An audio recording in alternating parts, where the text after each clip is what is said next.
కూర్చునే వాళ్ళందరూ కూడా గృహస్థులే. అవునా? ఎవరైనా సన్యాసులు ఉండరా?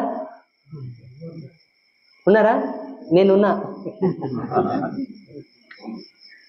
1,000,000 మంది సన్యాసులకు ఒక శ్రేష్టమైన గృహస్థు సమానం. 1,000,000 మంది సన్యాసులను ఒక తక్కెట్లో పెడితే, ఒక గృహస్థును ఒక తక్కెట్లో పెడితే సమానం. కానీ ఎట్టి గృహస్థు? ఈ ధర్మాలను ఎటువంటి గృహస్థు? అది చూడు పాయింట్. రాజయోగం అన్న అర్థం ఏంటో తెలుసా? పురుషుని యొక్క పురుషత్వం, స్త్రీ యొక్క స్త్రీయత్వం ఎప్పుడైతే సత్యంగా నిరూపణ అవుతాయో అది ఏ రాజయోగ ధర్మం. అది కానిది కాదు. అట్టి గృహస్థుని కనుక నిలబెడితే సన్యాసి ఆయనకు వందనం చేయాలి, ఆయన సన్యాసికి వందనం చేయాల్సిన అవసరం లేదు. అర్థమవుతుందా? ఇది ఎన్నో పురాణాల లోపల నిరూపణ అయిపోయింది. ధర్మవ్యాధుడు, అలాగే కౌశికుడు